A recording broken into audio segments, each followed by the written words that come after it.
జగన్మోహన్ రెడ్డి పాఠాలు నేర్చుకుంటున్నారు. పరాజయం తర్వాత అనేక విషయాల్లో దిద్దుబాటు చర్యలకు దిగారు. కానీ అవేమీ ఇప్పటి వరకు పూర్తిగా ఫలితాన్ని ఇవ్వలేదు.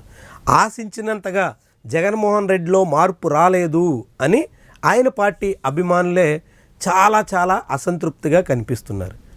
వీటన్నిటినీ సరిచేసే దిశలో వైఎస్ఆర్సీపీ అధిష్టానం కొన్ని ప్రయత్నాలు చేసింది. అవేమీ పెద్దగా ఫలితాన్ని ఇవ్వకపోవడంతో క్యాడర్లో పూర్తి స్థాయి ఉత్సాహం వచ్చిన దాఖలాలు లేవు. ఈ నేపథ్యంలో తాజాగా జగన్మోహన్ రెడ్డి తీసుకున్నటువంటి ఒక నిర్ణయం సత్ఫలితాన్నిచ్చే దిశలో ఉంది అనేటువంటి కామెంట్స్ వినిపిస్తున్నాయి. వైఎస్ఆర్సీపీలో ఇంతకాలంగా రాష్ట్ర పార్టీ అధ్యక్షుడు ఉంటాడు, ఆ తర్వాత రీజనల్ కోఆర్డినేటర్లు ఉంటారు. దాదాపుగా పార్టీలో రీజనల్ కోఆర్డినేటర్లదే హవా అన్నట్టుగా సాగింది. జిల్లా పార్టీ అధ్యక్షులు ఇతరులు ఎంతమంది ఉన్నప్పటికీ కూడా రీజనల్ కోఆర్డినేటర్లు చెప్పిందే వేదం అన్నట్టుగా సాగింది. అనేక జిల్లాల్లో రీజనల్ కోఆర్డినేటర్లు అంతా తామే అన్నట్టుగా వ్యవహరించారు. జిల్లా పార్టీ అధ్యక్షులకి ఏ మాత్రం అవకాశం లేకుండా రీజనల్ కోఆర్డినేటర్ల కనుసన్నల్లోనే కార్యకలాపాలు నిర్వహించాల్సి వచ్చింది. విపక్షంలో ఉన్నప్పుడు ఎలా సాగినప్పటికీ అధికారంలో వచ్చిన తర్వాత కూడా అదే రీజనల్ కోఆర్డినేటర్ల వ్యవస్థ కొనసాగడంతో వాళ్ళంతా ఆయా జిల్లాలను తమ సామ్రాజ్యాలుగా మార్చుకున్నటువంటి వ్యవహారం బయటపడింది. ఉత్తరాంధ్రలో విజయసాయిరెడ్డి, మరో చోట పెద్దిరెడ్డి రామచంద్రారెడ్డి, ఇంకో చోట వేమిరెడ్డి ప్రభాకర్ రెడ్డి, ఇట్లా అనేక జిల్లాలను రెడ్లకు పంచేసి జగన్మోహన్ రెడ్డి చేతులు దులుపుకున్నారు అనేటువంటి అభిప్రాయం బలపడింది. ప్రభుత్వ వ్యవహారాలు ఎలా ఉన్నప్పటికీ పార్టీ వ్యవహారాల విషయంలో ఈ రీజనల్ కోఆర్డినేటర్లు శ్రద్ధ పెట్టిన దాఖలాలు లేవు. దాంతో క్యాడర్కి నాయకత్వానికి మధ్య గ్యాప్ పెరిగింది. అదే మొన్నటి ఎన్నికల్లో వైఎస్ఆర్సీపీ పుట్టు ముంచింది. ఇప్పటికీ క్యాడర్ పూర్తిగా వైఎస్ఆర్సీపీ మీద, వైఎస్ఆర్సీపీ నాయకత్వం మీద విశ్వాసం ప్రదర్శించలేనటువంటి స్థాయిలో ఆ 5 ఏళ్ల పాలనా కాలం కొనసాగింది.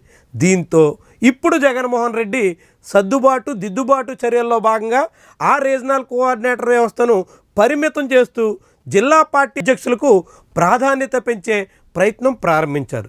జిల్లాల్లో పార్టీ అధ్యక్షులే సుప్రీం, మీదే ఓనర్షిప్, మీరే నిర్ణయాలు తీసుకోవాలి అంటూ జగన్మోహన్ రెడ్డి పార్టీ సమావేశంలో చెప్పినటువంటి అంశం అత్యంత కీలకమైనటువంటి వ్యవహారం. వైఎస్ఆర్సీపీలో జిల్లా పార్టీ అధ్యక్షులకు ప్రాధాన్యత పెరుగుతోంది అనేటువంటి సంకేతాన్ని ఇస్తున్నటువంటి వ్యవహారం. జిల్లాల్లో జిల్లా పార్టీ అధ్యక్షులు, అదేవిధంగా మండలాల్లో మండల పార్టీ అధ్యక్షులు, ఇలా ఆయా ప్రాంతాల్లో అక్కడ బాధ్యతల్లో ఉన్నటువంటి వాళ్ళకి పూర్తి స్వేచ్ఛ ఇస్తే పార్టీ అభివృద్ధి కోసం ఎంతో కొంత మేరకు కృషి చేయడానికి అవకాశం ఉంటుంది. వచ్చినటువంటి అవకాశాలను సద్వినియోగం చేసుకునే దిశలో సాగుతుంది. కానీ అందుకు భిన్నంగా రీజనల్ కోఆర్డినేటర్లు చెప్పాలి, రీజనల్ కోఆర్డినేటర్లకు నచ్చాలి, రీజనల్ కోఆర్డినేటర్ల కనుసన్నల్లోనే ఏదైనా సాగాలి అన్నట్టుగా ఇన్నాళ్ళుగా ఉన్నటువంటి వైఎస్ఆర్సీపీ నిర్మాణ వ్యవహారం ఆ పార్టీకి అపారమైనటువంటి నష్టానికి కారణమైంది.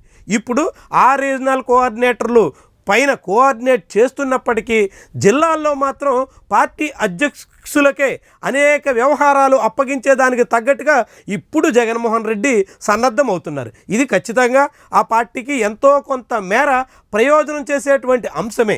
కానీ ఫలితాలు రావాలంటే మాత్రం ఆయా జిల్లా పార్టీ అధ్యక్షులు పార్టీ కోసం శ్రమించాల్సి ఉంటుంది.